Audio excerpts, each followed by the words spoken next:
Good morning, and welcome to Mountain Standard Time.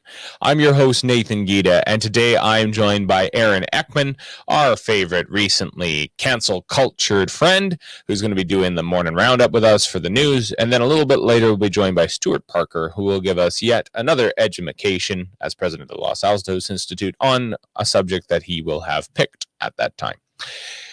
I hear there's some news out of Alberta, and so just briefly before we get into the BC News Roundup, I've been told not to comment on this in any direct sense, but there is, at least as far as we know, objective evidence that Premier Jason Kenney has been outed for having maskless, booze-filled lunches on rooftops while keeping everybody else out of restaurants in ye olde Alberta.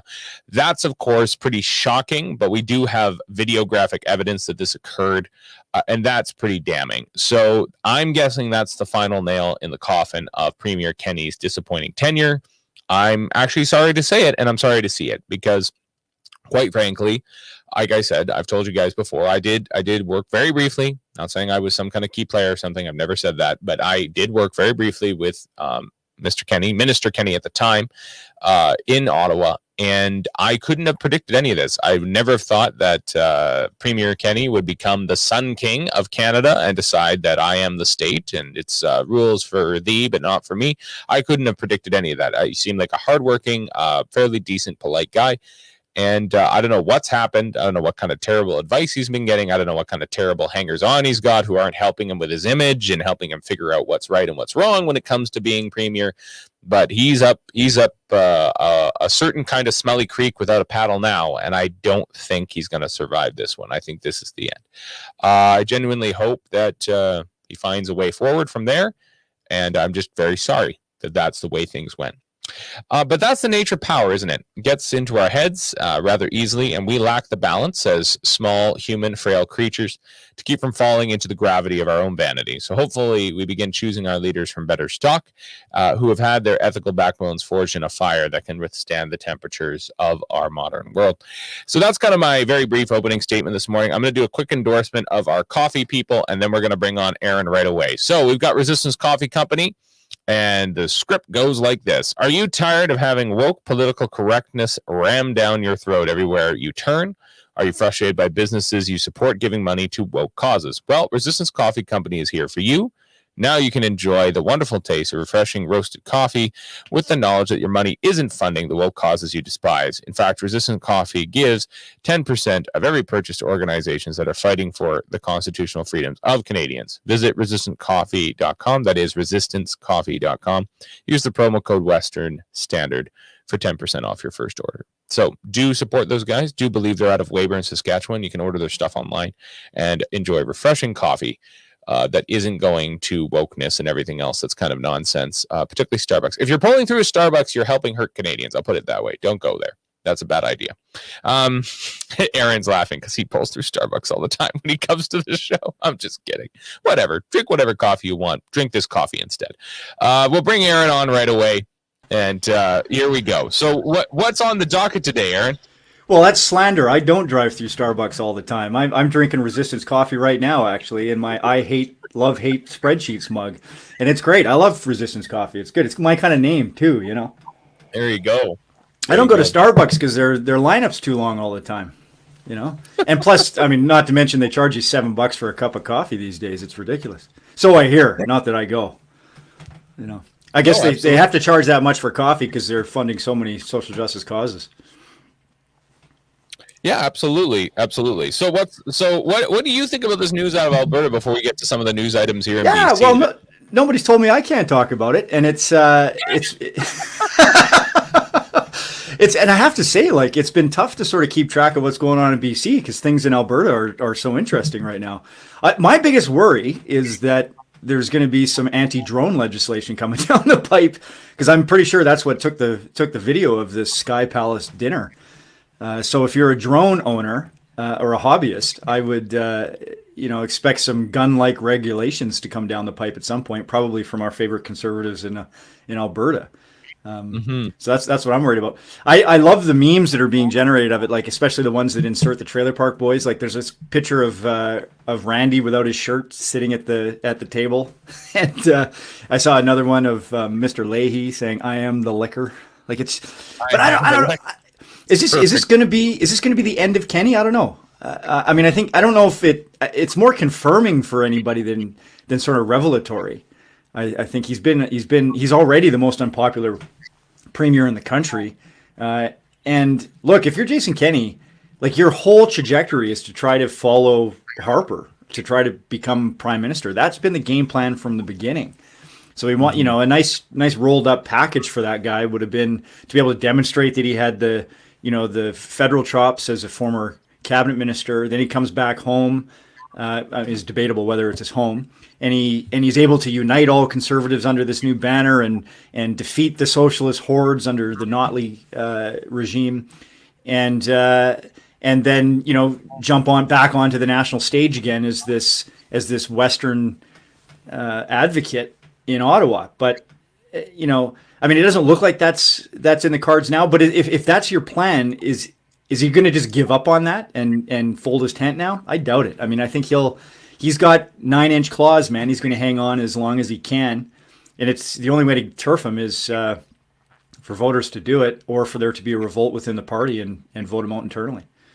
And there's been some revolts over there in Alberta for sure. There's been some defections from within caucus. There's been calls within caucus to have Kenny removed as leader, and then those people have been stomped out or pushed out as needs warrant. But I think that the bigger thing for me is that it's just there's a couple of different things here. I'll take it from a couple of different angles. One of the things that is kind of wacky here is who would have seen this coming, right? So again, like I am not a big deal. I was not important in Ottawa. I was just an intern. I completely acknowledge that. It's full disclosure to everybody who's watching this. That's a reality. But the short version of it is that I did get to experience some time with the minister, quite intense time because it was right at the height of the Harper government, and it just you wouldn't have thought that this guy was going to end up, 8-9 years later. No, he would have thought he might have been a premier, but you never would have thought he was going to turn himself into the Sun King of Alberta, and think that it's rules for thee and not for me, and let them eat cake and let them eat on porches that are inside outside, because that's how that works. The virus can get you inside the restaurant, but it can't get you if you make the outside of the restaurant the inside of the restaurant. You would never have given that to Kenny as like, no, this guy's got too much common sense. He would never do that. He was kind of cerebral, yeah, like he was a pretty hardcore intellectual conservative, but he would never have thought that he would do that. So that's one thing. So just how things change and how quickly they change. That's less than a decade ago, and everything's changed for Kenny, for good and for ill now. And then the other thing was, the other day I was in a news call with the rest of the Western Standard staff, and we're all there, and somebody's bringing up the point, well, how come Jason Kenney can be so unpopular but not John Horgan? Like, and I'm sitting there going like, I don't know what's going on over in Alberta. God bless all of you from Alberta that are watching the program right now. But sometimes it feels like the Albertans don't understand that like, there are other reasons to like or not like premiers, because we don't, maybe it is because our identity isn't as formed as your guys is. We don't have the same 2-3 check boxes that are like, these are the 3 things this guy's got to do in order for me to keep my respect for him.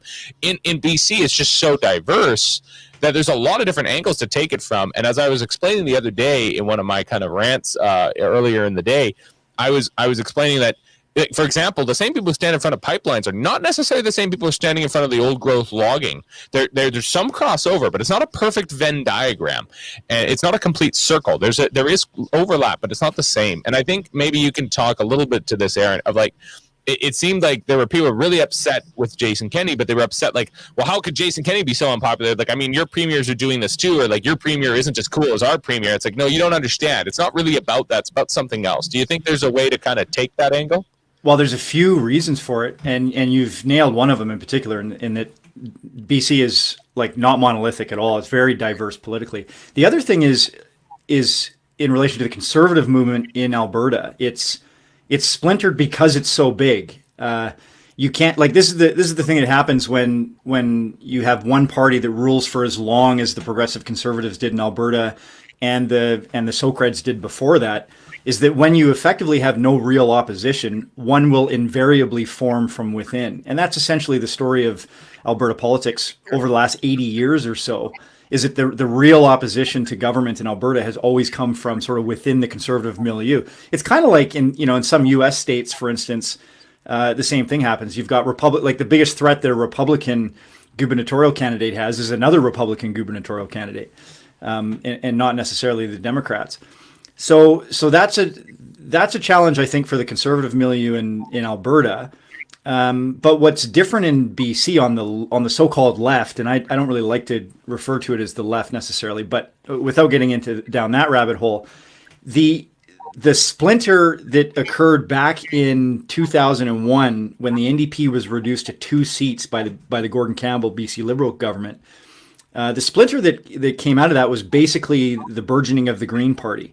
And of course, Stuart's a wonderful person to have on because he was a leader in those early days.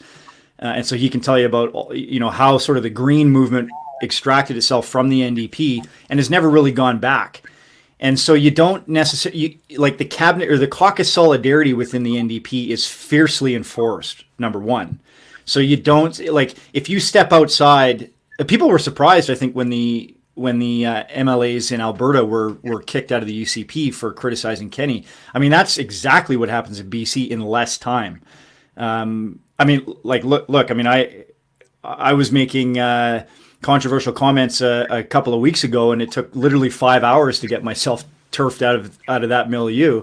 If you're an MLA, you remember Bob Simpson. I mean, Bob Simpson from Quesnel. He's not a Green candidate by any stretch. I mean, he's my kind of New Democrat. He's in favor of prudent development and that kind of thing. And he was very popular in his area. All he did was approach Carol James and say, "Look, you've run a couple of times and you've lost. It's time for you to move on." And he got tossed that day. And then there was like the whole Baker's Dozen scandal, and that still didn't. They weren't government at the time, but it took 13 MLAs basically to revolt within the BC NDP to knock Carol James off, to finally get her to resign. And she wasn't even party leader, she wasn't premier. She was just the opposition leader at the time, and of course never became premier. So in Alberta, you've got this conservative milieu that, it was united under this one banner, largely by Kenny's campaign, with the promise that we were going to throw out the socialist hordes and defeat the Notley government. That was successful, partially because of a united conservative electoral vehicle, also partially because, and this is my opinion, the Notley government moved away from sort of the pro-development campaign and position they had during the previous election, and they just went full bore down this diversity, calling everybody a racist kind of rabbit hole. And how do you win on that? You don't.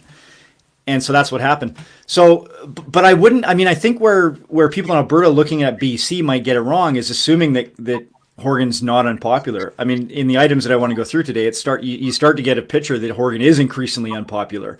And in fact, a number of the reasons why the BC NDP government is so secretive about certain bits of data, health data, polling data, etc., is because it tells a very clear story, which is if they had not called a snap election last year, 1 year prior to when they would have had to after a 4-year mandate, like if we were moving into an election in BC right now, I don't think the BC NDP would be in a winning position necessarily. And that's at least, I think, the conclusion they drew at the time, and that's the reason why they're not sharing a lot of information that sort of spells that stuff out. So. I think the other thing that's going to happen there, I don't know if we're going to get a perpetual NDP government in BC. I mean, that's not how it ever goes. But I mean, it's just interesting to me that we're now perfectly synced with the American election. Like a week before the Americans have their election, we have our election. So if we actually stick with that date, like that noise is going to cover a lot of mishaps in the British Columbian election for many decades to come if they can play that game. Well, and I think that played a bit into the strategy as well. And of course, you know where I am on this position. I would love to see us get rid of the fixed election dates because I think, there are some old Socreds within the conservative milieu who still understand why fixed election dates are bad from a conservative perspective. And I agree with that particular conservative perspective. And it is that if you have a 4-year mandate with a fixed election date, then every single government gets the maximum amount of time available to them by law, which I don't think any government should be given. I think they should, govern as long as they have a mandate or support of their legislature or of the populace. And as soon as they suspect that they no longer have that support, go seek more support. And I just reject these arguments that there's such a thing as too many elections. I mean, if there's anything that we have too much of in democracy, it's not elections. If anything, I'd have them far more frequently. And I think democracy would be healthier otherwise. Fair enough. And we can get into a deep dive on that another time. What we'll pivot to now is kind of what is going on in British Columbia with the Horgan government. As you just alluded to, obviously there was some polling going on and some looking underneath beneath the skirts of kind of the future and what was coming down the pipe. So why do you think that they called a snap election? What was the reason for that? We can bring up some of the news items you have here. Yeah, well, let me just, I wanted to show the Standard viewers a fella named, they may not be familiar with a guy in BC named Bob Mackin, who he's sort of running his own little news website. He's been doing it for a few years. It's called The Breaker. He's kind of, he's sort of mocked a little bit by both parties, I think. They kind of see him as a bit of a crackpot, I think, because he's constantly filing FOIs and trying to get information. The reality is he does a lot of really good investigative journalism in BC, and despite how the two major political parties might regard him, they kind of fear him because he's like a dog with a bone, and he doesn't have to answer to any of the big legacy media outlets, and so he's able to break a lot of stories. And some of them are interesting, some of them aren't. Let me just move over to this one that I've got here. I'll try sharing my screen and see how this works. We're learning all sorts of features these days. It's a learning process. My producer has allowed me to take a mouse and start clicking on things. That's becoming an experience. I'm Hey, what does this end broadcast thing do? I'm just kidding. So can you see the article up here? Not yet. I thought we saw it earlier when we were doing the test. Oh, it's not showing up, eh? Oh, maybe yeah, hang on a sec here. You have to hit share screen, apparently. Yeah, done that. There we go. Oh, we're starting to come up. There we go. Add to stream. Hooray! So this is the headline. This is his website, thebreaker.news. I encourage people to sort of keep track of what he covers, because Mackin will go through items that the big outlets don't really talk about, right? And they're usually the ones that hurt the parties the most. Now, just to sort of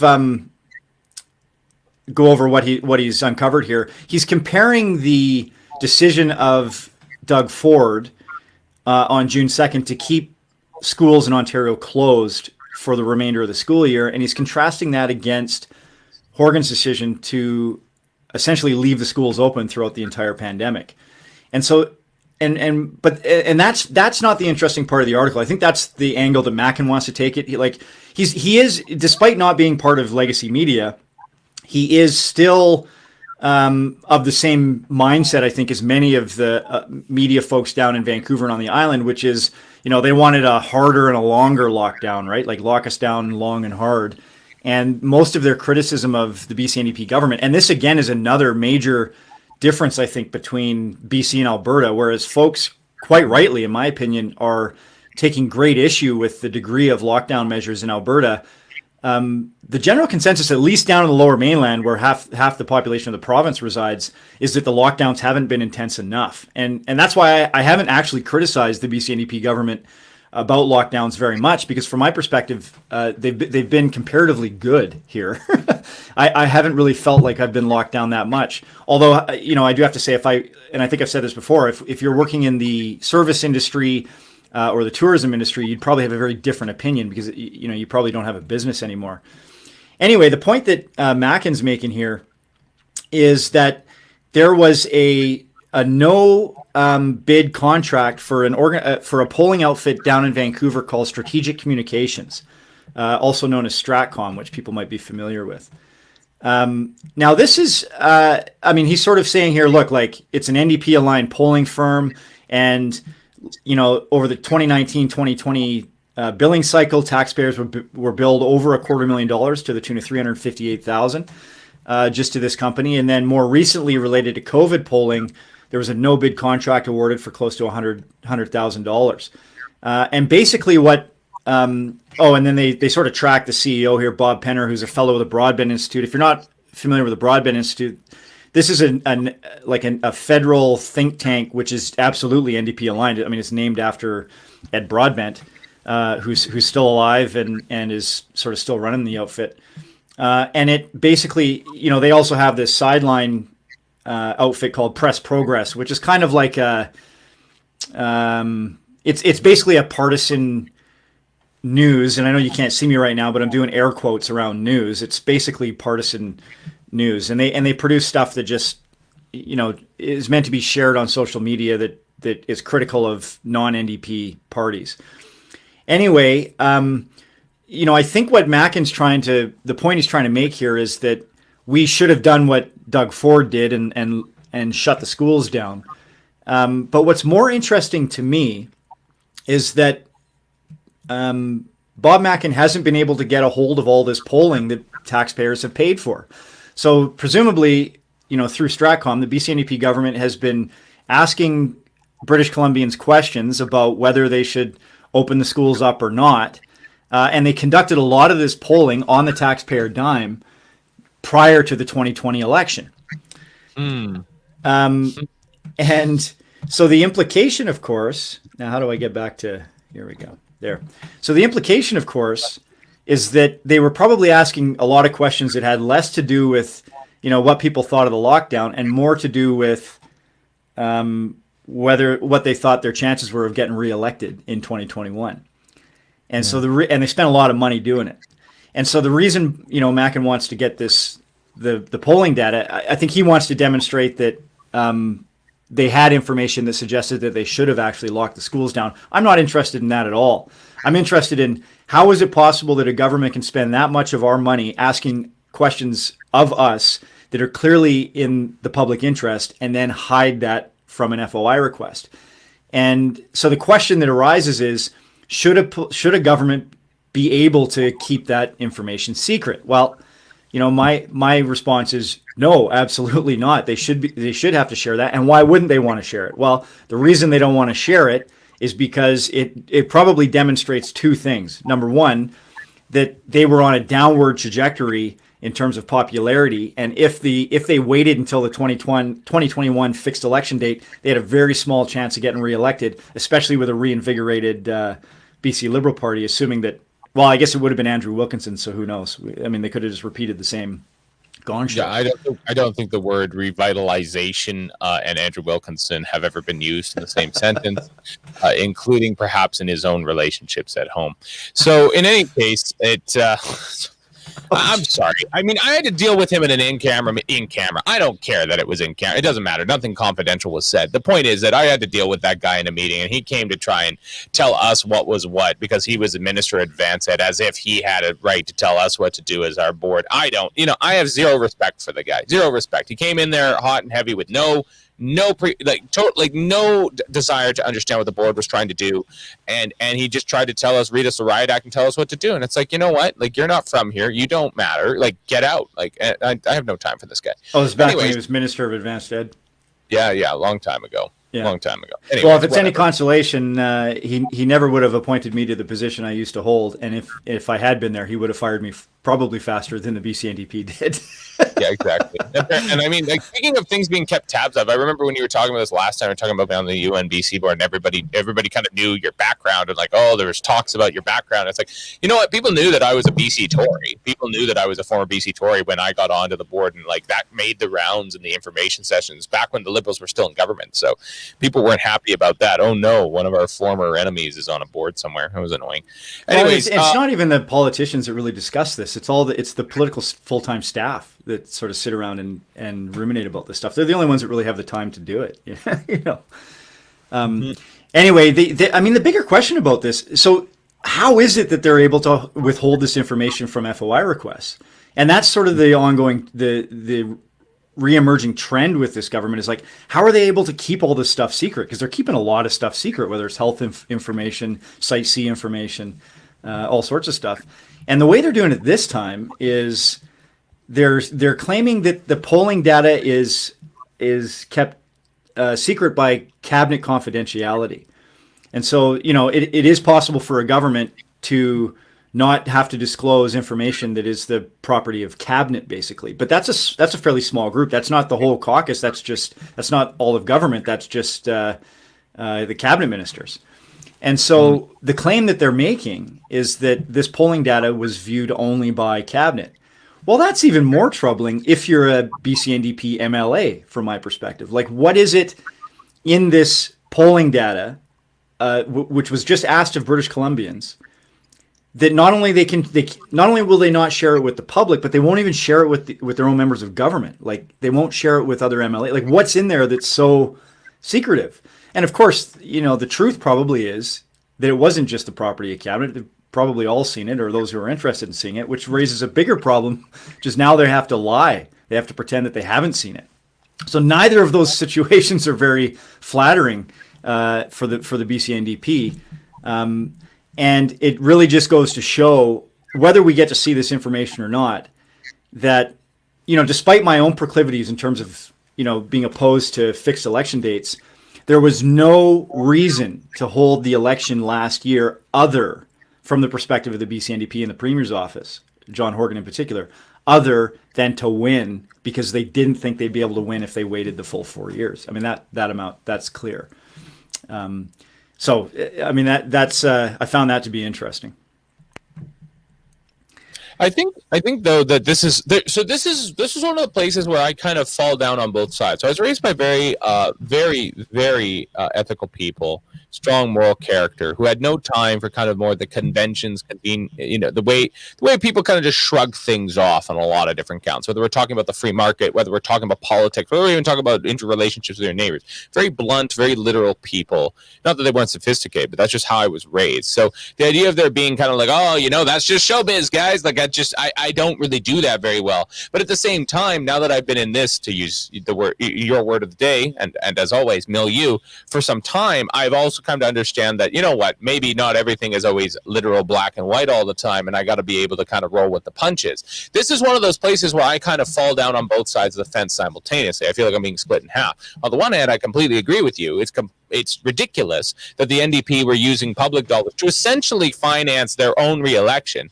At the same time, it is the nature of governments to always be doing things in their own partisan interests. So which do we say? We say, well, that's just politics, guys. Or we go, no, we should demand some heads roll, and it is time for justice, and we're going to reform election law and make sure. Like, I don't know. I really know which way to go on. Like, do I carry up the torch and the pitchfork, or do I just have another beer? Like, I don't know which way to go. Well, there's no question that the BC-NDP government cabinet has the ability to hide this information if they're actually going to claim that they're the only ones that have seen it. The cabinet's the only one that's seen the information. The bigger question is, why would you, right? And again, this is what none of these governments seem to learn, is that if you keep something a secret, if you're not transparent about something, if you don't provide the information so people can understand what you're doing, we're going to make up our own story to fill the hole. To fill that vacuum, that information vacuum. And it's not going to be a story in our minds that's flattering for you. We're going to assume the worst. And if you've already got this reputation, this record of hiding things, like this $500 million investment fund that they're setting up to try to help BC businesses, for instance, and startups. I mean, nobody has any complaint about that. Like, there might be some hyper libertarians, for instance, who think that no government should provide any kind of startup incubation subsidy whatsoever for a local company. Can hand out vaccine passports to enter their own premises. So apparently we don't need a universal one, but we could use one to get to Walmart. Yeah, well, to sort of steelman the libertarian argument, I think they'd say, well, freedom is universal whether you like it or not. And so if you're going to provide sort of rugged individualism for everybody, then they have, not only do they not have the right to any public funds to subsidize them, but they also should have the right to determine whatever the circumstances are going to be for entry into their premises. That's the libertarian argument. I agree with you, however. And so in any case, there was a huge scandal over deliberately hiding health information. You didn't hear conservatives complaining about that so much, because it was mostly the professional managerial and the legacy media classes down in the Lower Mainland Victoria, who were pulling their hair out because there was all this health information that, from their perspective, demonstrated that we should have been locked down longer and harder, right? That's what they were angry about. I was just unhappy that this government is so secretive. And because, again, when you don't give that information out, people will make up their own story to fill in the blanks. And there's a huge trend of it. They commissioned all these reports and investigations into Site C. Why not just be honest with us? Like, it's not like, like, we can take it. People understand that you didn't start that project in regards to Site C. They know that it's very challenging. It's going to be very expensive. You don't have to hide that information from us, but that's how governments operate. And it's kind of a good segue into this article that was just put into the Vancouver Sun by a UBC poli-sci professor named Maxwell Cameron. I'll just pull that article up for you here, because this is one of those articles that didn't surprise me at all, but it's one of those things that just drives me crazy when I see it. So let's see if I can. Here it is. Is that showing up? Yep, it is. Yeah, so Maxwell Cameron, like I said, poli-sci professor at UBC, and he put this article in here arguing that, so first of all, it's a response to a special committee that's just been convened by the legislature to review public funding to parties. So, I think they have a very similar system in Alberta, and we definitely have a similar system federally. But essentially, taxpayers subsidize political parties based on how many votes they get. And every once in a while, we sort of, government will review this and make a determination on whether the subsidy should be increased or whether the formula should be changed. And I've never been in favor of it. I was in favor of eliminating corporate and union donations, but I was never in favor of replacing much of that funding through taxpayers. And I don't know where the majority of standard viewers are on this, or you, but I thought it was interesting because, again, we've got the Electoral Boundaries Commission that's going to do its report in BC to try to recommend to government, and it's been set up to do this, that there should be fewer seats in the interior and more seats in the higher population density areas in the Lower Mainland, further reducing our representation here in the rest of the province vis-a-vis the biggest city. And so it sort of ties into that conversation.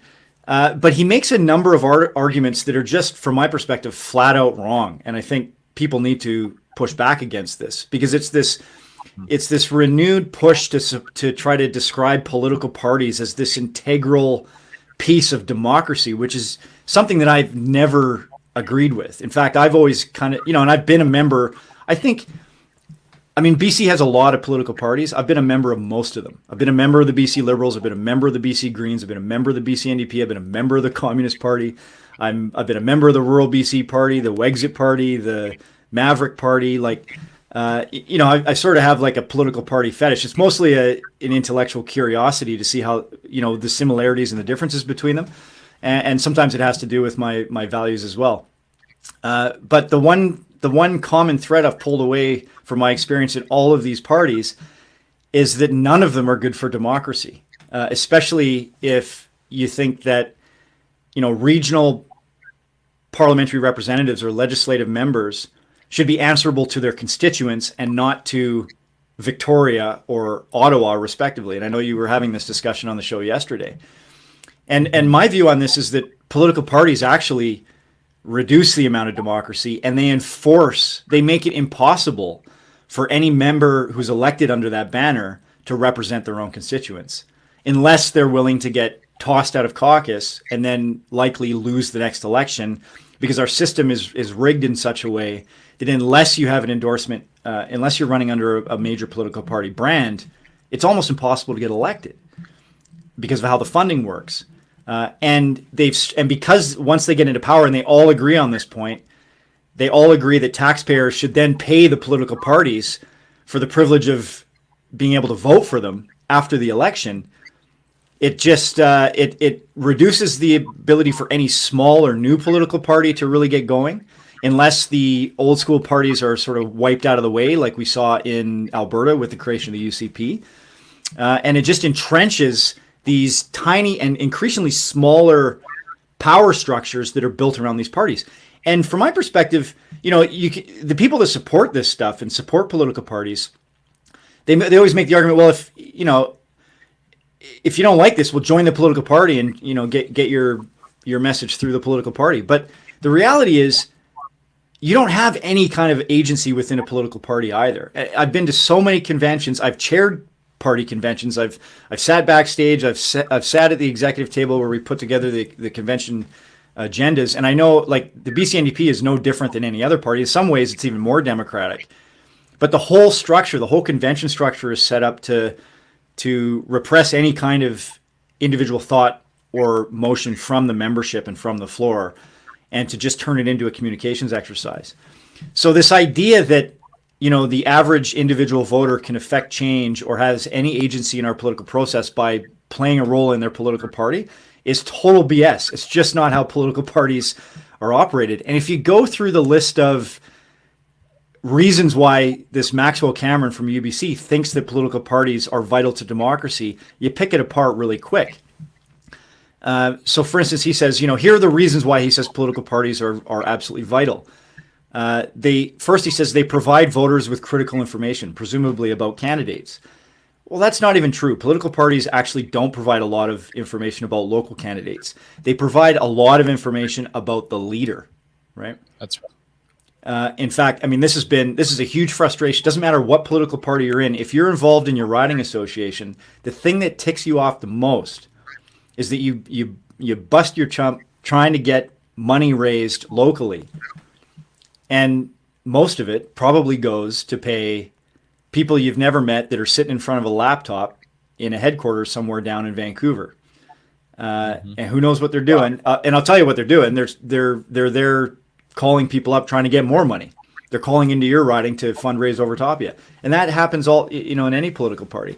So this idea that they provide critical information that voters couldn't otherwise get themselves is garbage. It's a system set up to take information and focus away from the regions, the localities, and focus it all on the leader. And remember, in our parliamentary system, we're not even really supposed to know who the leader is, like who the prime minister or the premier is going to be before the election. I mean, traditionally that's what the members of the legislature, once they're elected, are supposed to determine. We didn't know that W.A.C. Bennett was going to be the premier because he wasn't even the leader of the Socreds prior to his election. It took them like a month to figure that out. And that's kind of the way the system was designed.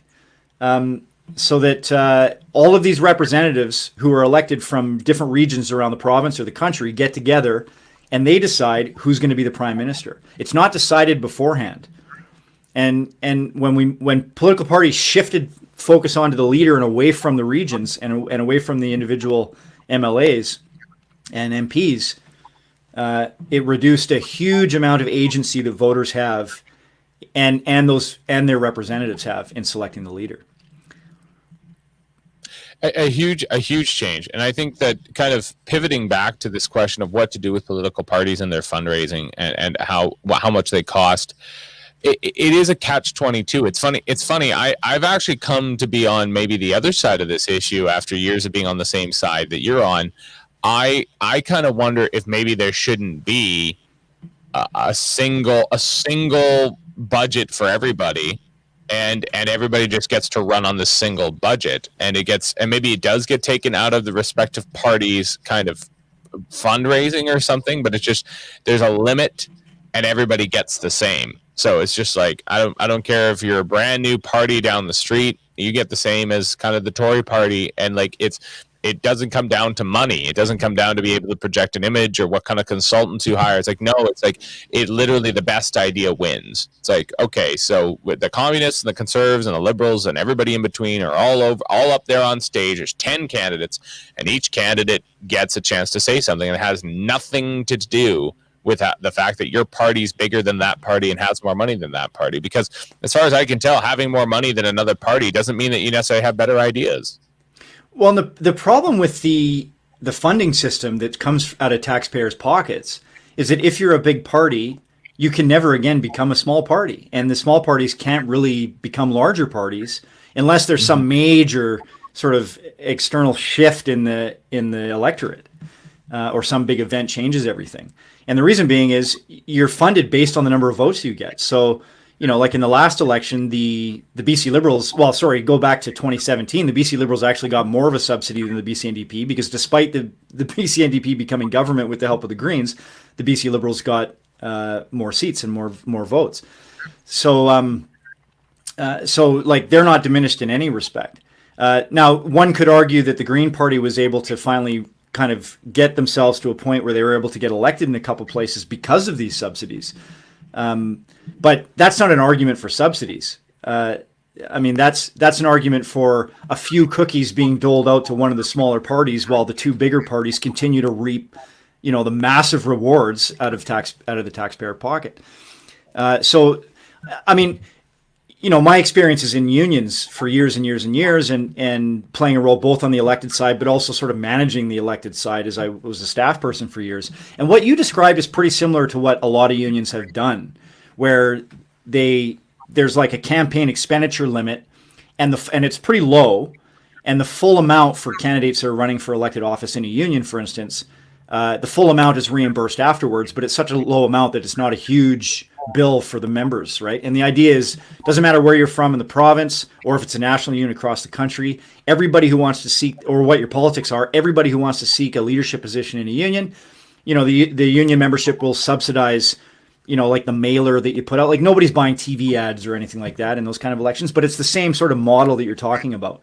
But I would argue that you can use that model, which I would support, but you could totally bypass the party process. You could provide that kind of a flat level of subsidy for individual candidates in each riding, irrespective of their party. That money doesn't have to go to parties. In fact, I would argue it shouldn't go to parties, because as soon as it goes to parties, only a small percentage of it ends up going to the candidate that it's supposed to go to.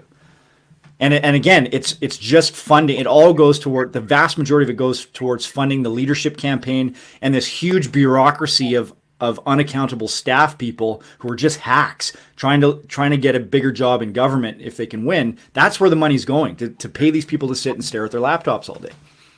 I couldn't imagine what those people could be like. I've never met any campaign staffers or anybody who's an apparatchik or the hacks who run our political system. I've never met those people, so I have no opinion, and I'm sure that they're very nice, wonderful people, and they aren't about to cut the feed of this program. In any case, moving on, we'll get back to our other thing. You had one other point you wanted to make here. You were doing a screen share for that one too. There's a public. I think there was another item that you had up. What was that? I'm trying to remember. This is the only one I had the screen share for. But the third item was just very quickly, like on the theme of the BC NDP making a number of promises and not carrying through on them.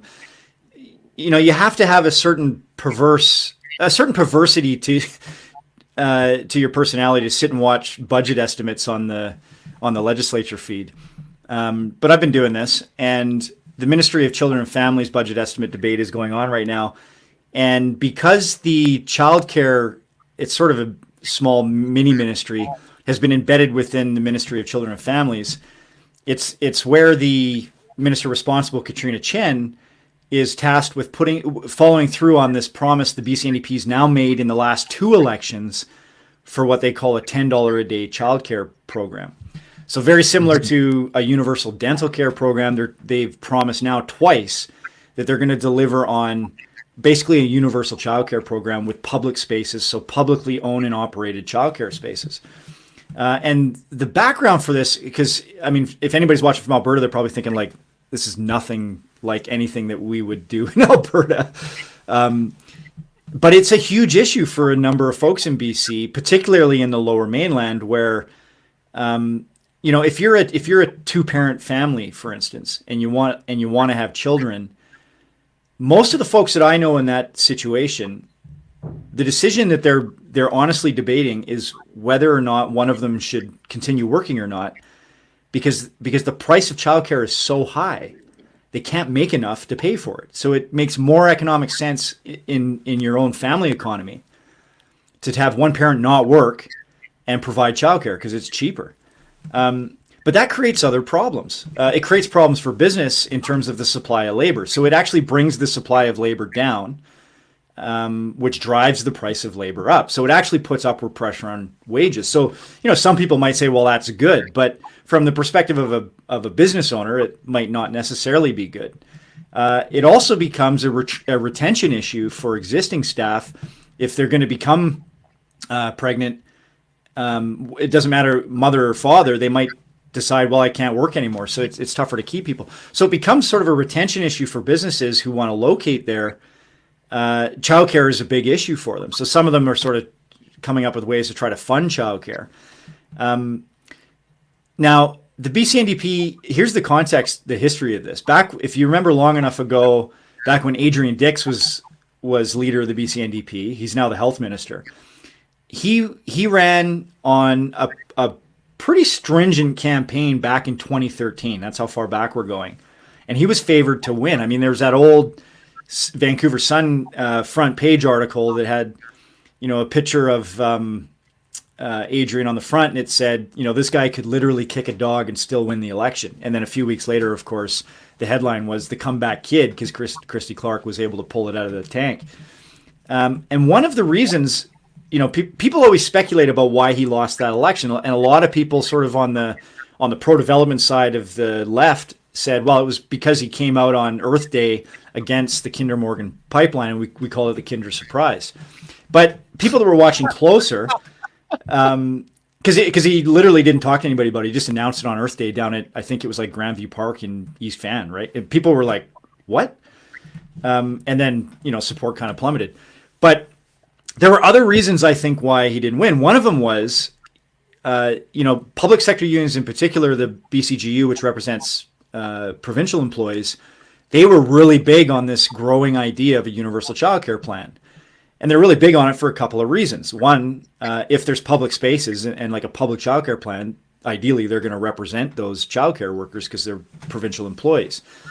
And so I was at the meeting where Adrian came to talk to a big group of union members, and the question was put to him, where are you on this call for a childcare plan? And he just said flat out, yeah, it ain't going to happen, right?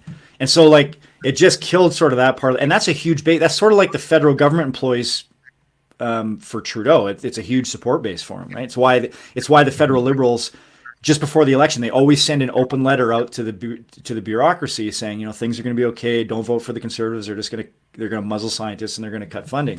Well, it was the same kind of effect provincially. It just killed everything. So, flash forward to 2017, John Horgan learned that lesson and promised this grand provincial plan to bring it down, but he put a 10-year timeline on it. Well, you got to get elected 3 or 4 times to be able to follow through on that. Well, they're now 4 years into their mandate. So, the questions are being asked to them in the budget estimate debate. What's the progress here? And Von Palmer from the Vancouver Sun just did a little recap of it and reminded people that they had promised in the last election $1.5 billion towards this over the next 3 years. They've only given Katrina Chen, the minister responsible, about $250,000 over the same period of time to do something with it. And what have they been doing with that money? They haven't been funding new public spaces. They've been giving the money to the private childcare providers to open up more private spaces. And then that enables them to come back and say, look, we're increasing the supply of childcare. We're moving along on our plan. But the reality of it is this is set up for failure, and it's going to be a huge problem for the BCNDP going forward. It's probably, one of the many reasons why they called the election early, because they knew once they got into this, into the fourth year of their first mandate, and they haven't made any progress on this at all, that's a lot of their left support base is going to start to dreb away from them like they did back in 2013. So this is something to watch, because of course the obvious conclusion from all this is, sure, you give a bunch of money to private healthcare providers, but it's not like it's ongoing funding. You're going to keep funding these outfits to the tune of $250,000 a year, so they're just getting raw subsidies to open up childcare space. Well, what happens when that funding dries up? Well, the childcare spaces dry up, and then we're back where we were again, and all of your so-called progress is just erased, and that creates a bigger problem. So they really just kind of keep kicking the can down the road with a model that's not going to be sustainable, and they're doing it to try to placate what has essentially become the private childcare lobby, because when they make no mistake, when they announced this. that they wanted a public, universally funded program, the private childcare providers freaked out, right? They formed themselves into advocacy associations, and they got, they started lobbying. And essentially what's happened is the BC government has totally capitulated to that lobby. And instead of putting funding into what they promised they would do, they've just been funneling the funding over to the private providers. So it's the kind of thing that, like, if you're a progressive, it should make you angry because, they promised you something. But if you're a conservative, you should probably be angry as well because they're subsidizing private providers. So these businesses are just getting more subsidies again, which is not sustainable over the long run. And it just feeds into this ongoing increasing trend of the BC NDP making these grand promises and not even really trying to carry them out. And it's going to become a big problem for them. I think it's going to become a huge problem for them, particularly because the cost of childcare isn't going to get any cheaper. A certain commenter has tried to tell us that if you can't afford kids, don't have them. No one gave us subsidies for our childcare. No, of course not. There was no kind of cultural or economic subsidy in the form of more helpers, more hands-on, and of course, easier access to the green stuff that makes the economy flow. Of course, there was no subsidy of any kind. Well, Claudette makes a very good point. In fact, I was just having this argument with my father the other day because he wants me to have children, right? He's always wanted me to have children, and I've always said to him, Dad, it's just not economical, right? Like it's not necessarily that I can't afford to have them, but it's more like it doesn't make economic sense. And so if you extrapolate that, if you expand that to the larger population, that's the reason. And I know conservatives are actually more concerned about this than progressives. The reason why the birth rate is declining in advanced countries, in advanced democracies, is because it's not economical to have children. So if you're concerned about a declining birth rate, and many conservatives are, I'm not really concerned about it, but because I think there's enough humans on the planet, and I don't really care who the humans are necessarily. To me, humans are humans. But I know a lot of conservatives are very concerned about a declining birth rate. And in that case, if that's what you're concerned about, a $10 a day childcare plan actually is a good idea because it suddenly makes it economical again. It allows working class families to be able to afford to have children. That's a huge reason in my mind why there is a declining birth rate. I think it's kind of interesting because it's an interesting debate, and I know that Stuart Parker will be on here shortly, and this was brought up I believe it was 2 months ago now. During one of our BC political panels that I'm a guest on as well, and we discussed the nature of childcare. Of course, I advocate for kind of I guess you could call it a Socrates position, but certainly a right-wing sort of populist position, and perhaps something that we see even in Central Europe nowadays, which is that why should mothers have to work? Like that's where the subsidy should go to subsidizing motherhood, and or being given in a block voucher to the family, or perhaps as write-offs. Honestly, I'm still pining for the days where jobs paid well enough that there could be a single wage earner and someone could stay at home. We live in a more enlightened age, if you want to call it that, fine. It doesn't have to be the person who is male that goes out to work and the person who is female that stays home, or if you want to say the motherly and the fatherly doing opposite jobs. I don't care, or traditional roles.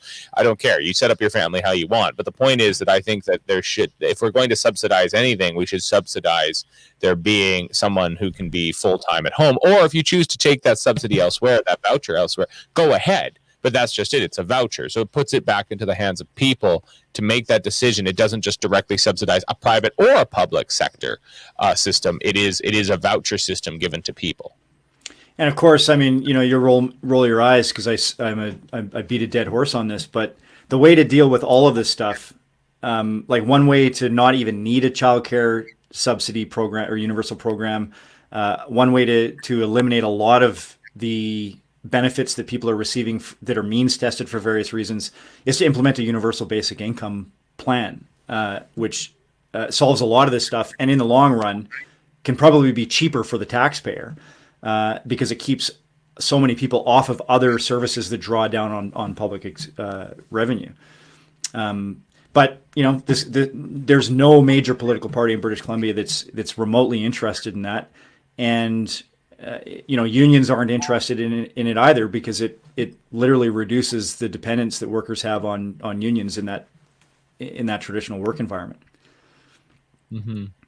I just, yeah, I guess, I mean, I don't know which way to skin this cat. There's a lot of ways to kind of take this problem and try and work through it. But for me, it very much is that if there is anything worth subsidizing, if there's anything that a conservative could actually turn it around on the most rabid libertarian or Manchester liberal, or even on a progressive who's trying to, like the kind of progressives who do not appreciate the family, the kind of progressives who denigrate the family or see it as a form of oppression, particularly matrimony.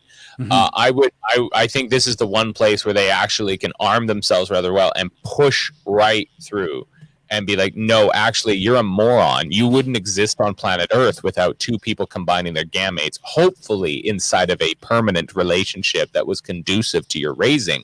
That is the most important building block of society. And how dare you attempt to undermine it with either your obfuscation through public or private means. The family is the family, and without the family, we are doomed. So that is the one place where a conservative can say, look, I may not believe in a single kind of other subsidy anywhere else. I'm a harsh libertarian, that there shouldn't be a single public dollar going to a single other entity that is not that isn't earning it in the free market. But the family, if there's one thing worth protecting, either by law or by money or by both, it is the family. I think that's a good way to look at it, especially from a theological perspective or a moralistic perspective. I think that argument holds. I look at it from an economics perspective, and like what's cheaper on the revenue base of government so that it's cheaper for taxpayers, and what spurs business activity, what makes it economically possible for people to have children. And given that we're in this new paradigm where the number of jobs are not going to increase, they're going to decrease vis-a-vis population, and dramatically over the next few years. And so if we don't start thinking about some of these things in a very focused way, it's going to be too late by the time we hit those problems. I think that you're absolutely correct there, Aaron. That we definitely need to be, regardless of whether you want to call it a progressive mentality or not. Like certainly everybody needs to be forward looking in this, especially as things become automated. I mean, the single biggest shock to our economic system after the steam engine is going to be the automation of said no longer steam engines, but then internal combustion and then electric engines that also drive themselves across the country. When we get into automatic transportation, self-propelled vehicles, we are in for a whole world of hurt, because I believe that transportation is still the single largest employer across the world, if I'm not mistaken. For a little while longer. Not much longer. Yeah. No, absolutely. Well, we've come to the end of our hour here, Aaron. Hopefully Stuart is on with us soon. But I'm really thankful for your contributions today, and I'm looking forward to more of them. Of course, we love having you on here on Thursdays to tell us what's what. Maybe as a final thought, how's the rest of your cancellation going? How's that been going for you? Well, you know how news cycles work. It's like people talk about it for a couple of days, and then it's the next day it's like nobody ever knew you existed. So I've sort of descended back into the obscurity that I've enjoyed for so many years, and it's great. No, well, I mean, it might as well just become the recluse that you always wanted to be, right? I'd argue I'd been a recluse for many years, but I do love Western Standard viewers. No, absolutely. We all love them very much. But again, thank you so much, Aaron, and we'll have you on again next Thursday. You can tell us what crazy shenanigans the Horgan government and everybody else is up to throughout BC. Thank you so much. Right on. Absolutely. Well, we are waiting for our next guest here in the wings. Hopefully he'll be here soon. I want to go over some of the comments that we've had here. This has been really interesting. This is a tough topic, and it's one of those beautiful things where right wing or left wing people are getting up in arms about these questions when it comes to basically whether or not we should subsidize the family. Now, I want to start, before I even get into the comments, I want to be very clear that, again, if you could take a time machine and go meet the Nathan Giede of essentially 2013, 2012, actually right about the time that I was interning with Kenny in the Harper government, I would have come across as any other kind of blue chip conservative. While personally socially conservative, I would be rather tolerant and kind of plastic around any kind of social conservatism in general. I was not a populist. I don't know if I would have called myself an elitist, but I would have been kind of center right, center left on, well, that we have a democratic system that works fairly well, or perhaps we could innovate this, that, or the other thing, but no major radical changes. And fiscal policy would have been pretty tight. I would have called myself essentially a fiscal conservative and a socially, privately conservative, but a socially tolerant, not liberal, but or even progressive, but just I wasn't going to upset the apple cart, and I wasn't going to attempt to necessarily, try and reverse the decision on gay marriage, or even when it came to the question of abortion, was I going to make it completely illegal? No, I probably would have stopped short of that and just said, no, I just don't want a single public dollar going to abortion. That probably would have been my harshest take, my hottest take at that time. Fast forward to about a decade later, and I've become pretty reactionary on a lot of counts, but between that and the Trump revolution, and everything else that's happened with our politics of disruption and displacement, I have become much more of a populist and far more sympathetic, especially having lived in the precariat for so long, to more, there are some people who are calling this socialist. I got called a socialist the other day for, again, supposing that maybe one man shouldn't own 10 houses, 10 families should live in 10 houses. Just a thought. And if we all become part of the rentier class, it's not long before the peasants start arming themselves with pitchforks and other things to try and march upon their landlord and demand some more equity and a better stake in their country. That's a different debate altogether. But the point that I would drive home here is, again, like you're talking to someone, or rather you're watching someone, and I'm talking to you through the comments, that really wasn't that far away from just middle of the road understanding around these things. And I think what's kind of mind-boggling is that, well, I've had a complete revolution in thought. And essentially it came down to a couple of different points. One of them was the economy that was built out of these right-wing ideas, particularly neoliberal ones, never, ever, ever performed for me. Ever. It never gave me a ton of benefit. And so that was something that was a big change for me. And the other thing that happened was, especially as I started to kind of get older and be more, I'd always wanted a family. I always wanted to get married and have a family. I was raised by very socially conservative people, good evangelical Protestants. I'm Roman Catholic now, but I was raised by strong Protestant, evangelical Protestants who were all, were all very pro-family. And they grew up in a different milieu where having a family was affordable and jobs were plentiful. And so I was growing up in a world where jobs were not plentiful after 2008, after the oil shock, and now after COVID. That changed my mentality a lot. So to the people in the comments who are arguing about this question of socialism or subsidizing the family as to whether or not that's a legitimate idea, do walk for a mile in somebody else's shoes who's below 40. Some of those people did really well. Though I would say of my generation, the people who did very well, who were part of the precariat and then quickly switched into being part of the managerial class, are some of the nastiest people I've ever met. Some of them keep their grace, some of them don't. But the other thing that I would say is that, again, the cost of things has changed and the reality of things has changed. And so we might need to think about how we want other people to have a stake in the country, which includes being entitled to some happiness, which the greatest happiness that we have on earth is our personal relationships. And that particularly for those of us of faith and a more conservative bent, the matrimony itself. So if we're not going to facilitate that and family life, we might want to think about how that's going to go. Anyways, we've got Stuart Parker waiting in the wings here. We're going to bring him on, and I'm gonna click a button here, add to stream, and Stuart Parker is live with us here in BC's Northern Capital. What's up, Stuart? What's on the docket today? Well, first of all, you'll have to forgive me because my computer is in a foul mood. So I'm basically talking into a frozen screen. So I just want to make sure you can hear me. I can hear you loud and clear. Can you hear me? That's great. That's all we need. Right. Well, I was just listening to the end of your monologue, and of course, intergenerational inequality remains a huge issue. And also, one of the problems with this idea that we don't need to use the tools of government or to use other collective tools to produce these good individual outcomes is that it denies the past, right?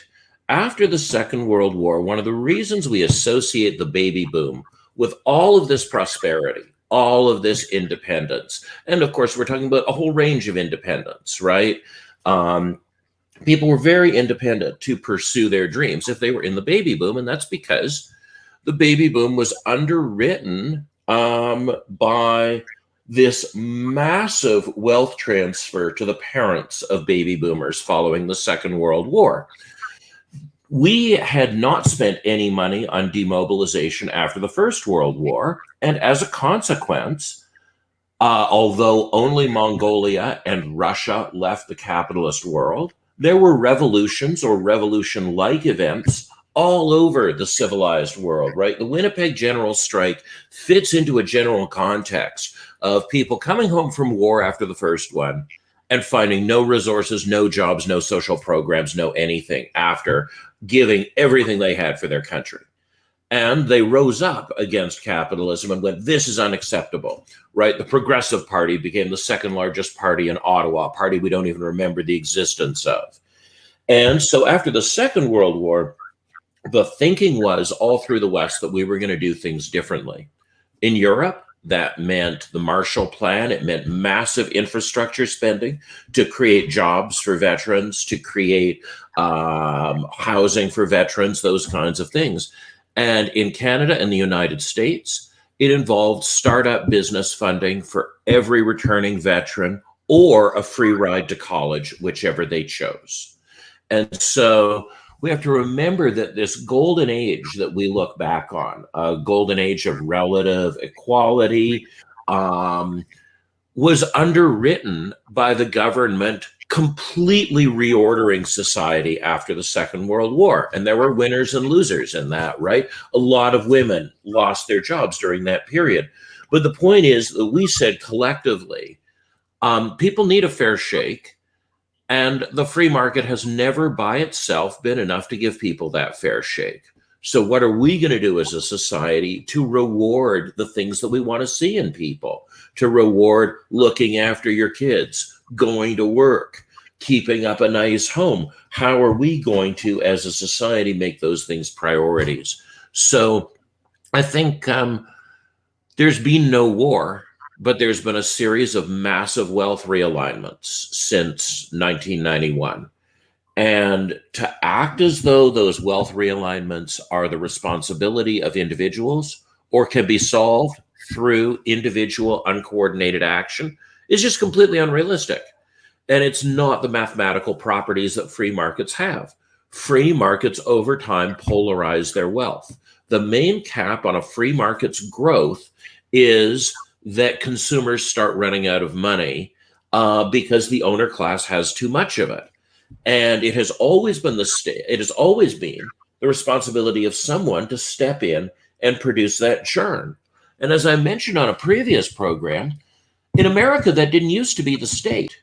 It used to be business oligarchs who would come in and fix the economy through anti-recessionary spending and the like. We know J.P. Morgan's name not because he was rich, but because he coordinated those actions by wealthy Americans to churn wealth back into the economy, to make the products they were manufacturing affordable to people.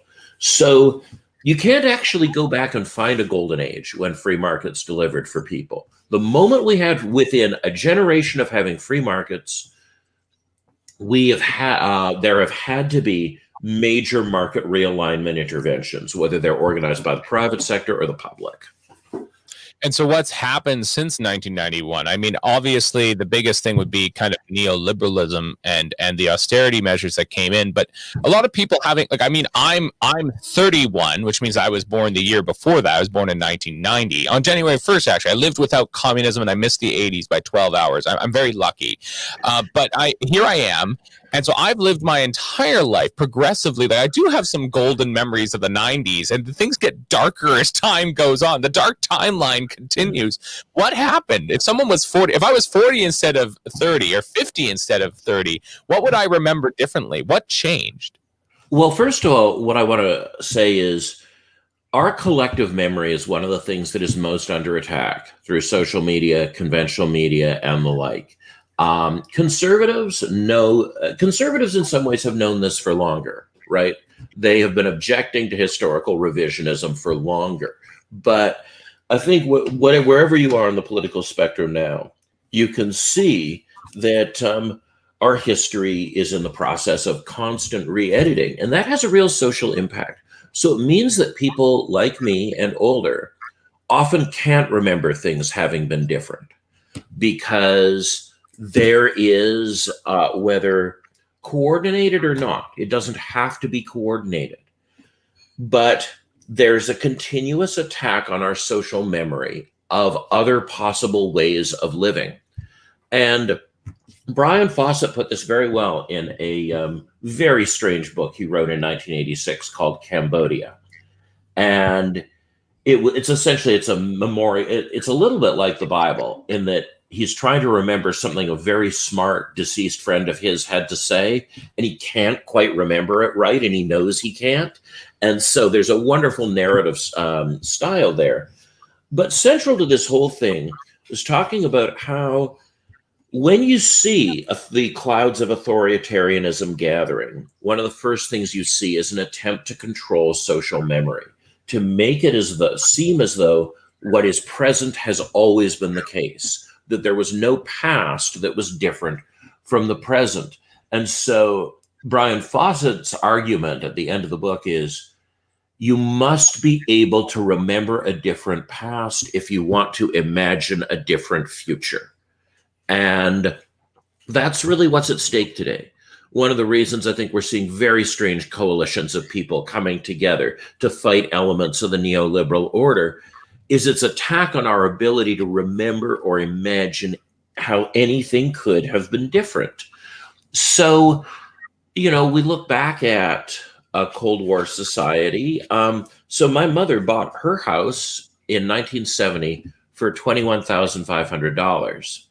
And she sold it. It's in South Vancouver. And she sold it in,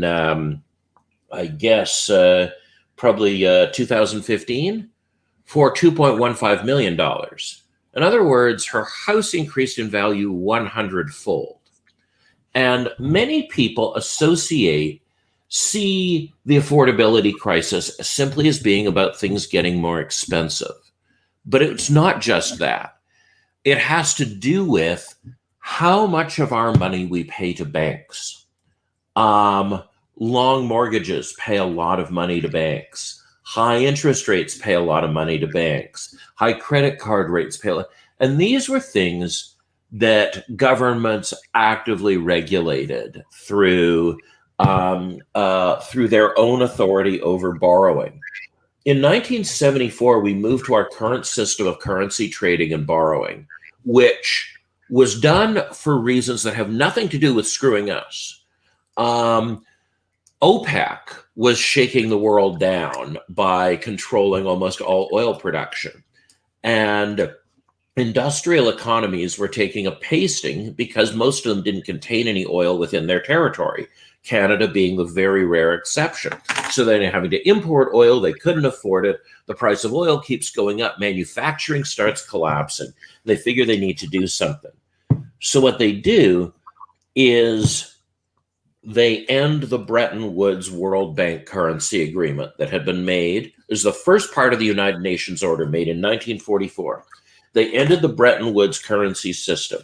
And what that meant was that money was no longer linked to any commodity. It used to be linked to gold. Gold might not have been a great choice, but the point was that money was linked to a real world thing. No longer the case. Money became a bet about money. The value of a currency was whatever people bet it would be.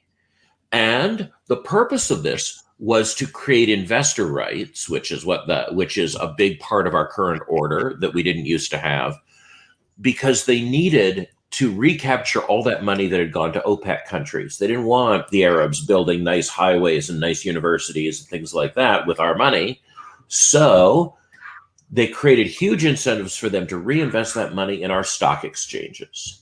And so that meant dropping foreign ownership requirements, dropping foreign currency requirements, and giving up control of your exchange rate mechanism. And what that means is what things are worth now has almost nothing to do with what we do with them. What things are worth now is based on speculation and based on investor rights. 1988, the Canada-US Free Trade Agreement pioneered the neoliberal order by creating what we call investor rights. And what this means is that the rights of foreign capital in your country are greater than the rights of your citizens. And so it enabled the sale. Yeah, so there's an example on the screen there. Pamela talks about a house that in 20 years quadrupled in value. Whereas my mother's house, in the space of the time she owned it, increased 100 times in value, exactly 100 times the value. Why did that happen? Because real estate in much of this country is the ultimate government bond. It's never going to go down in value. It's only going to go up. And you can accumulate that real estate, and it's better than any currency in terms of collecting value in your portfolio. And so why wouldn't savvy international investors spend their real estate money in North America, where we have, especially in Canada, governments that are terrified of the political consequences of letting house prices go down? That so many people my age and older have planned their retirement based on liquidating a piece of real estate they've been holding on to, that those people's retirement plans are now in hazard. And it's not like we can live on the government pensions that we were supposed to be able to live on when they were created after the Second World War. So while we've had these 100-fold increases in the value of real estate, we have had the value of pensions decline against inflation. And we've had the decision by governments to allow companies that loot other companies to take their pension funds. And so what that means is that North Americans, as they see their pensions getting ever less secure and ever smaller, are being forced, much as we don't want to bet on real estate and compete against foreign investors and drive up the prices in our hometowns, because our one piece of real estate might be the only thing we have to hang on to make sure that we don't die in one of those horribly underserviced retirement homes that COVID swept through last year. No, that's all pretty bleak, Stuart, but I really don't think you're wrong. Well, the thing is, if we could just remember the past, remember that there was a 1945, that there was a 1974, what those things do is they open up the possibility to say, why can't we do that again? Are we somehow dumber or weaker or less worthy than the people who re-engineered their economy to meet the obligations of the state to those who had served it, to help parents meet the obligations to their children? Those things aren't out of reach. It's only by destroying our ability to imagine those moments in the future, by destroying our ability to remember those moments in the past, that we take things off the table, that we create the world that Margaret Thatcher so eloquently spoke for when she said, there is no alternative. Because that's the only argument that neoliberalism has. The only argument for why we had to do the latest crazy thing. The only argument for why we had to give Royal Dutch Shell $6 billion is because there is no alternative. But in fact, history is littered with alternatives. And the future can be full of alternatives again, too. But the problem is we have a political class that has destroyed its own capacity for imagination. Our political class itself believes that there is no alternative. And so one of the best descriptions of and of course, right, I'm speaking from a left-wing perspective. I know there are right-wing translations for this, but, I look at the three of the leaders I've most admired politically in recent years. Jeremy Corbyn in Britain, Bernie Sanders in the United States, and Gary Burrell, who's about to make his second try at becoming Premier of Nova Scotia in a few months. And what do these guys have in common? Now, Bernie Sanders is a genuine genius. He's a truly amazing transformational figure. Not so much Gary Burrell or Jeremy Corbyn. I really like those guys, but they're not like, they weren't the smartest guy. They weren't the most charismatic guy. They were just old guys who had the nerve to remember how it was and to tell people how it was. And I'll never forget, I'm watching, because I'm such a political geek, I'm watching the leaders debate from the last Nova Scotia provincial election. And Gary Burrell from the NDP turns in just a garbage performance. He doesn't know how to organize a soundbite. He talks way too long. The other leaders sort of run the table against him. And I'm watching this thing and I'm feeling kind of depressed. And then we get to the closing statements. And Gary says, and clearly he's rehearsed the hell out of this, but it doesn't matter. He says, I remember as a boy growing up in Yarmouth, and when my grandfather was about my age, he put me up on his knee and he used to talk to me about how society was going. And he would say, we have the widow's pension now, and we have the Medicare, and we have the workers' compensation. And, I think about when I was your age, Gary, and I think about what it'll be like when you have your grandson on your knee and you're telling him about all of the amazing things that we have now that we didn't used to have. And then he just pauses and he turns to the audience. He says, but we don't talk to our grandchildren that way. And it was absolutely arresting. I thought it was probably the greatest moment in any Canadian election in the past 25 years, because it's such a simple truth. It's an undeniable truth, and it's rooted in our personal experience. And so, I think that really at its core, if we're to get around this thing, if we're to get around this sort of neoliberal juggernaut of there is no alternative, we will always transfer more wealth upwards. We will always make social programs poorer. We will always push vehicles or homes or things that people might own further away from them. The first way to address that at the ground level is to just listen to older people's stories and tell those stories.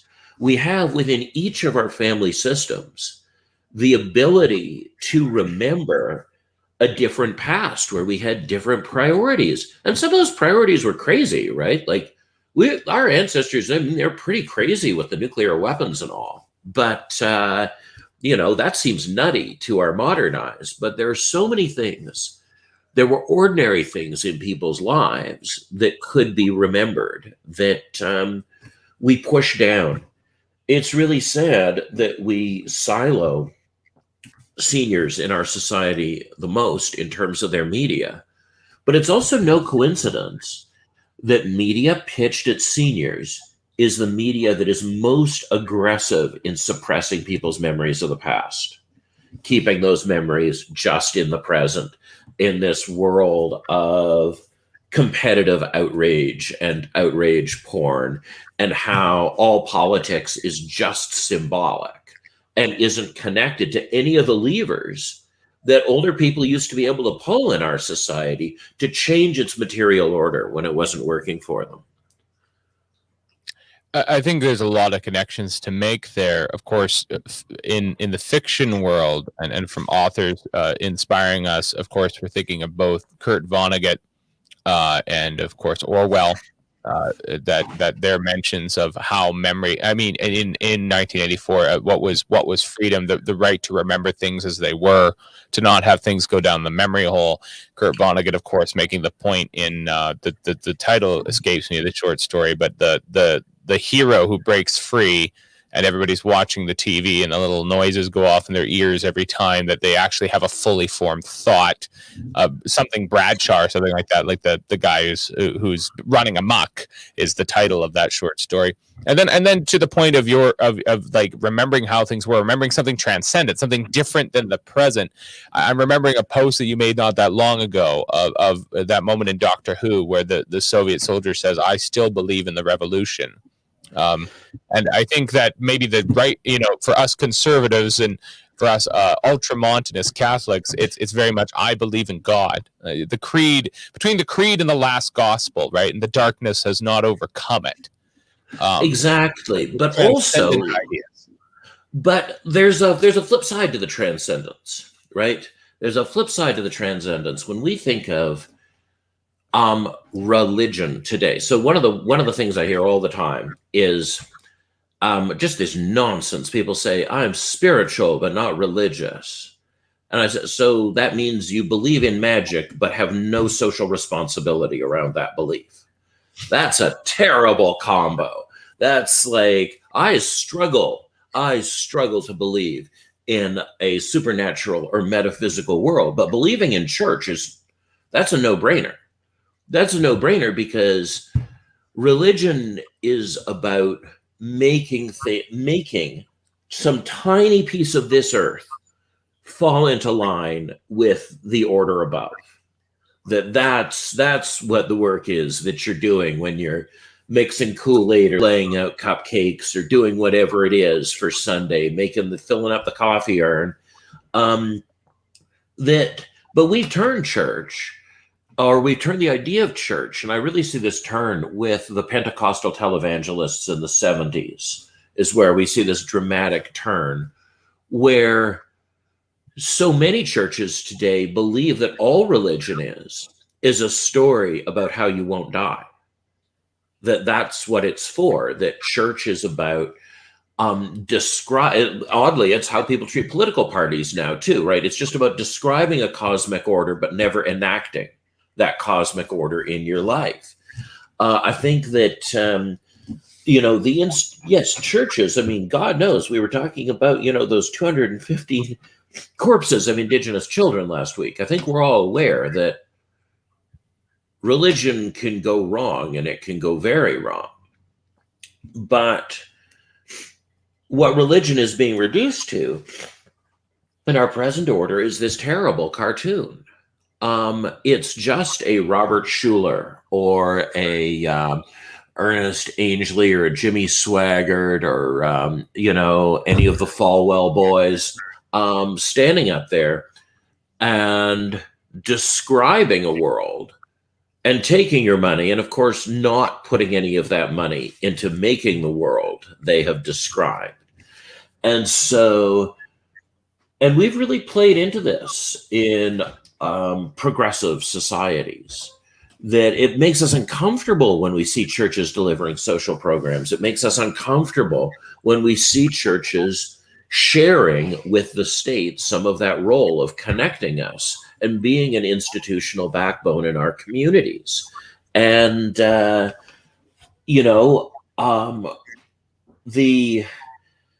think that it's most unfortunate. We really have, there's this way in which religion has more power than it's had in our politics in some ways than it has in a long time.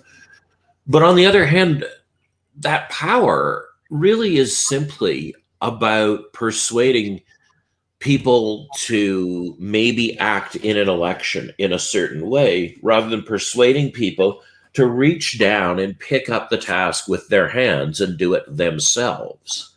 And I think that as long as we're in this spiritual but not religious kind of society, where we think the purpose of religion is the coddling of magical belief, rather than the purpose of religion being bringing this heavenly order into being on the surface of the earth where you're located. So I think that in a way we've lost some social memory there too, because people forget that churches were our welfare system, our education system, our counseling system. They're still bearing, and we instead think that the purpose of church is theology or theological speculation. And I again, it's that problem of not being able to remember a past that existed before 1945. That's our time horizon at best. And so as we try to chart a way out of here, we assess the situation as it is. Again, things are bleak, and we understand why. But now the question becomes, what would chart us out of here? You've spoken before, both privately to me as well as on this program, and in your social media posts. You've spoken very, very candidly about the nature of captured space. That every kind of revolutionary tool, every kind of tool that would bring about renewal, has in one way or another appeared to have become captured. What does an uncaptured space look like? What does disorganized, organized resistance look like? Well, I think the first thing is, one of the, I'm not a particularly politically dangerous person anymore. I was more dangerous in my youth. But the one thing that made me dangerous was that my comrades and I could turn out and make a thing happen without spending money. No money needed to flow into our group in order for us to organize 26 simultaneous protests in the province or run 71 candidates in an election or something like that. That very much, I'm a very old-fashioned person in the way I have friends and the way I make associations, which is that you build a relationship and there's reciprocity, but none of that reciprocity should be in terms of money. That the core of organizing, if you are organizing like a human, there's only one thing you say when you organize. People are like, well, what should our message be? What should we say to these people to get them on board? And I go, there's only one thing you say if you are building a real organic intervention at an activist or a political level. You call up someone and you say, hey, can you do me a favor? That's it. That a real human way of organizing is just about chains of people trusting each other and doing each other favors. That's it. But one of the ironies of what we call austerity, this process by which government budgets didn't shrink, but government programs somehow did after 1991, after the end of the Cold War, a big part of austerity was the government spinning off various charitable tasks onto the nonprofit sector. So various things like looking after mentally handicapped people went from people being paid $30 an hour with real professional qualifications, doing it for the government in 1989 to, by 1995 in BC, people being paid $10.50 an hour because they're working through a nonprofit that's now looking after those handicapped people and having their work supplemented by volunteers who are being paid nothing. But within all that, nonprofit societies, the charitable sector, got much richer. So while this produced real austerity, real loss of competence, real loss of service, it bloated up all these charities. And around the same time, family trusts got into the business. So the charitable sector also became awash in family trust money.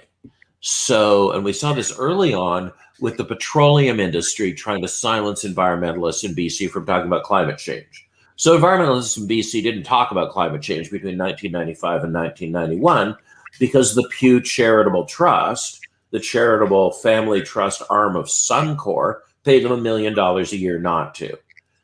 And so with all this family trust money, as the super rich are getting richer and creating things like the Maytree Foundation and the Tides Foundation and what have you, governments are also using nonprofits to do this.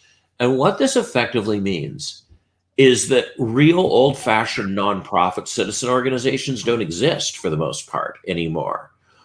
Associations or people in their neighborhoods get together and, you create your little board of directors and you seat people on them and nobody's being paid and everybody's putting money in, little tiny bits of money in the form of chocolate chip cookies or old-fashioned postage stamps or a ride to the copying place or whatever it is, a ream of paper they pilfered from work.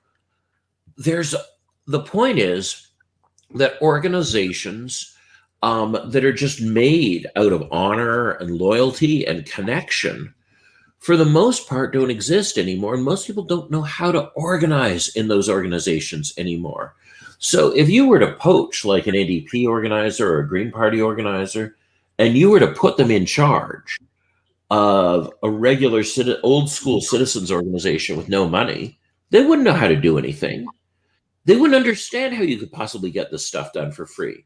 They wouldn't understand what to live on if they weren't being paid. And we don't just see this on the left. We see it through all parts of society, where between governments and family trusts, our organizations came to be colonized.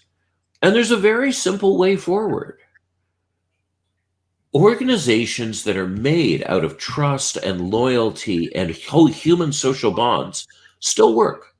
It's still the only way I organize. They still work, but they have these crises of confidence because people are told that kind of organizing is impossible. In fact, they can't even imagine a past in which it took place. So everybody starts to go, so where are we going to find the money? Where are we going to find the grant? Where are we going to find the donors? And if you just say, you know what, we're not. We're going to do this. We're going to do this the way human beings organized since time immemorial.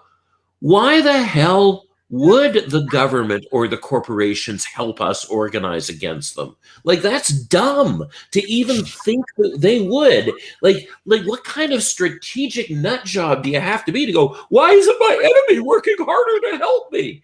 It's like they're not supposed to. They're not supposed to give you any money. That's not what's supposed to happen. That's not how it works. But people lack that confidence because they lack that memory that this is actually how we made most social change in the world.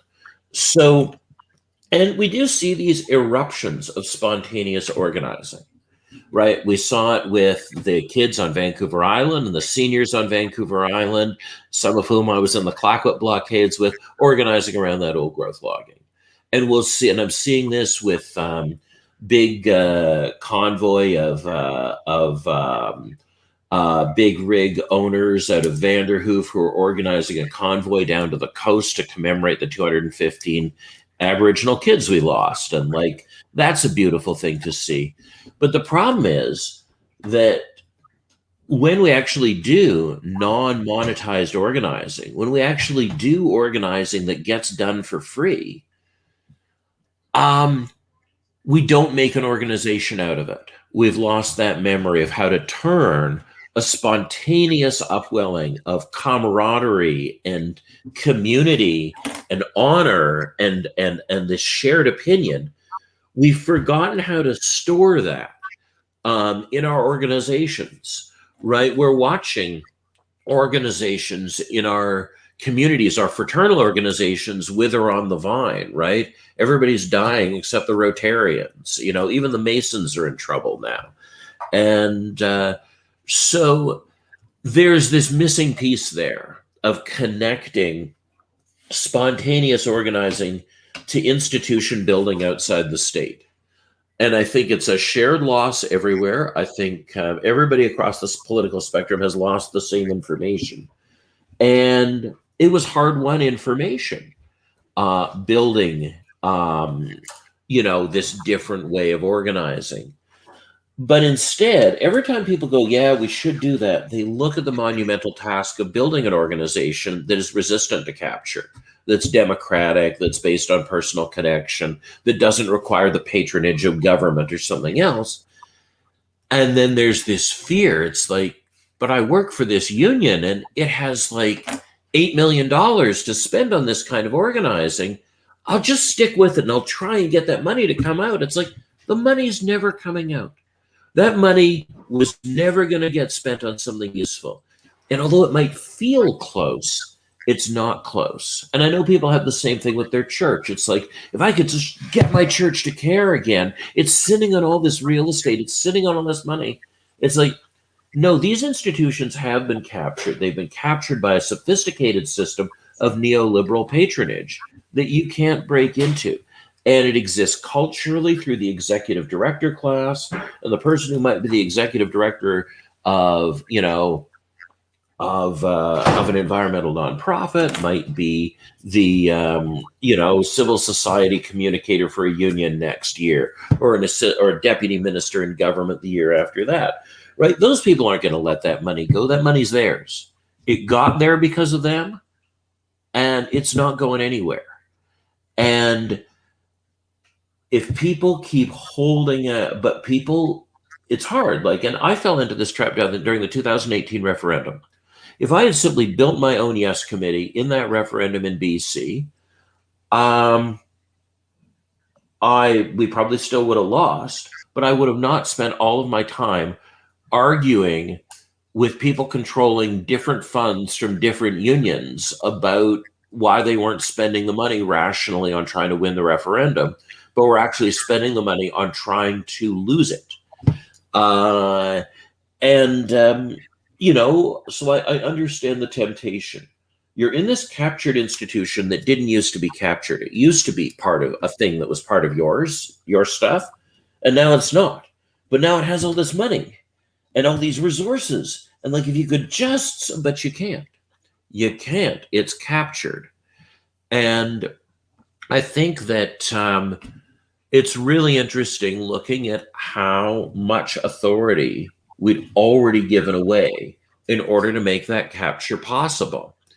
You would never guess, right, that Greenpeace came into being because of a vote that people took at a meeting of the Sierra Club, where the Sierra Club of British Columbia split into two organizations over a fight that was democratically resolved. We think now of organizations like that as brands. We think of them as corporate brands that put their label on something and change the meaning of that thing by changing how it's labeled. So, I don't think there are easy solutions. I think we've had the solution to capture all along. And the thing that has held us back is laziness. Laziness combined with impatience, because that's the other thing. If you're, I recognize most people watching this show don't see climate as the existential crisis that I do. But just as I spend time getting my consciousness into the bodies, into people who see abortion as an existential crisis and having imaginative empathy for them, I think that there's a thing that both of these movements have in common, which is that both movements are convinced that so many people are going to die next year if we don't fix this thing right away, that we've got to take some high-risk, desperate shortcut. And I know that, that's one of the reasons, in terms of my emotional constitution, I can get on with pro-life folks in ways that many people on the way out on the left of the political spectrum can't. Because I can understand what it's like getting up in the morning going, oh my God, this indescribably terrible thing is going to happen. And part of it's happening today. I can't even do anything about what's happening today. But what if we could do something about what's happening next year? Well, we would have to do all these crazy shortcuts and take all these really crazy long shots to do that. And so there's a kind of emotional discipline you have to take on to go, we got to stop. We've got to actually come up with a real plan that goes somewhere incrementally, that has a shot at succeeding, because this endless series of desperate deals and shortcuts, every time we take the next shortcut, it walks us further to the margins. It certainly does. It adds to the chaos, and then we have an entire industry based on said chaos. That as it just adds to the noise, it makes for more copy, right? I'm in media here, right? The more panic there is, the more stuff there is to put into content. If the world becomes calm and peaceful tomorrow, this show is going to have to end. Fortunately, there's no risk of that. Well, there it is. But I think that what you've described, Stuart, is actually very helpful. I think it is it's very informative too, as to think about these things, to have the language to think about these things. I think that's something on the right we have a lot of problem with. We have some ways of talking about it when it comes to honor and that sort of thing, but to kind of articulate very accurately what's gone wrong when it comes to capture and that sort of thing. That is a difficulty for us on the right sometimes. So I actually thank you for helping us have the language to do that, and to encourage us to reach across the aisle. So we kind of close out the hour here. I'm just, I'm kind of struck by all these ideas. What's kind of the key? Well, the key. I mean, that's terrible language too. Where are you putting a lot of this energy today? Where are you trying to do this sort of human organizing right now? What's your focus at the moment? Well, this dovetails two things I wanted to say. So the language of capture is not language that's used on the political left at all. The political left has no interest in talking about how captured it is. It doesn't use the term. The language of capture is language that I got into because of my conflict with trans rights activists last year. And I was very warmly welcomed into this very interesting community of activists who call themselves gender critical feminists.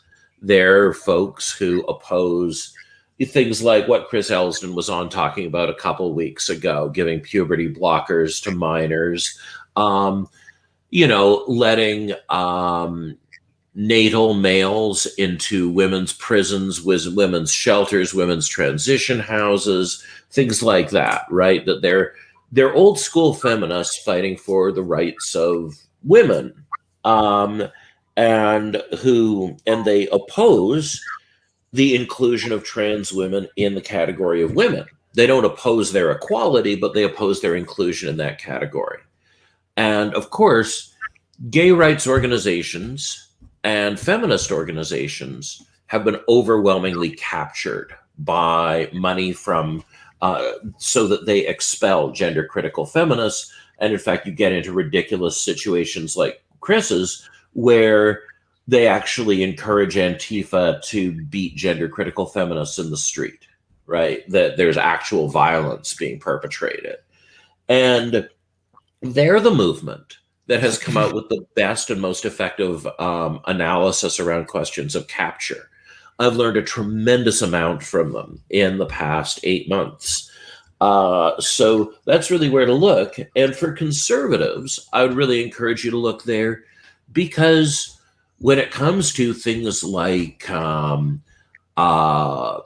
blockers, gender education in schools, women's spaces, all that stuff, they are your allies. And they, in fact, will work with people who vehemently disagree with them on questions of abortion in order to fight this stuff.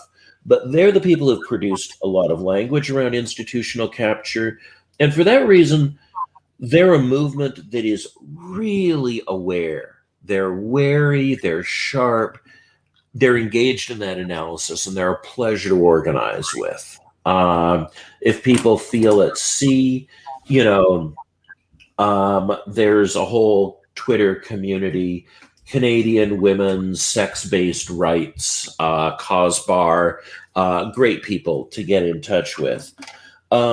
In terms of my own organizing, I have retreated into my institute.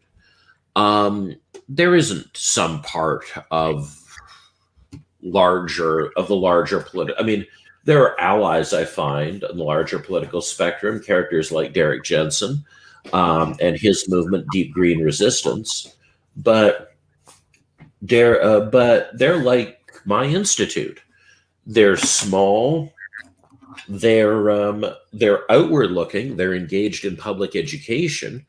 And that's really what I'm doing. My institute teaches courses, it runs reading groups. And although it comes from a very distinctively, a particular kind of socialism, one that, for instance, our motto comes from the Bible. Our organization has a lot of people of faith, although interestingly, they tend to be people from enacted religions like Judaism, Mormonism, and Sikhism, which is it's a fun religious mix to have on our board.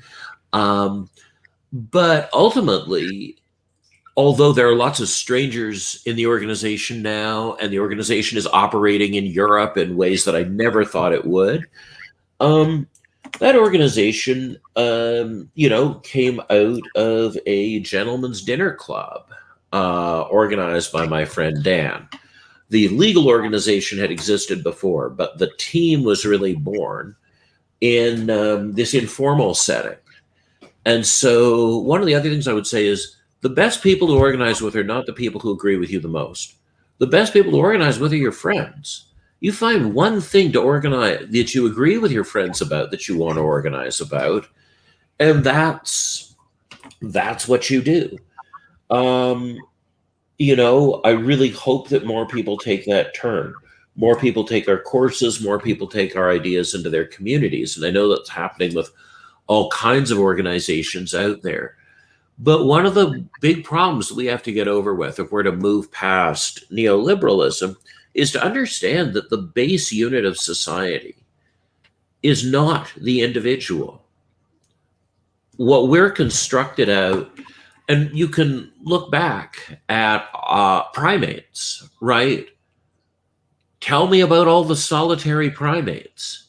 No, primates have weird things encoded in their genes like restless leg syndrome, so that 1 in every 15 will walk around the family group at night and guard it. That's how we're built. We're built as communities, and it's just about discovering your community and recognizing that there is power in your community if it is made out of something other than money. And very quickly, the people we're up against are going to fear that community, not because it's big, not because it's smart, but because it's made out of something it can't make things out of. Neoliberalism can only make things out of money to fight us. And the things that we need to make shouldn't be made out of money. They should be made out of older, more powerful things. And so I know that in a way seems overly simple, but it actually is that simple. If you want to scare the people who are putting your survival out of reach, your community out of reach, if you want to scare those people, just getting together with your friends and deciding to resist in some small way will scare them far more than a government or a nonprofit society that's on the take doing some saber rattling. Because there isn't a natural power over you. There isn't that money only has the power over you to the extent that you're willing to take the money. If you can't be bought, you can't be bought. Yeah, and I think that people are bewildered and frightened. I couldn't believe it took I can't believe how much money the Green Party of British Columbia spent on their last provincial election. It was like $750,000, and they only ran candidates in 2 of the 8 ridings in northern BC.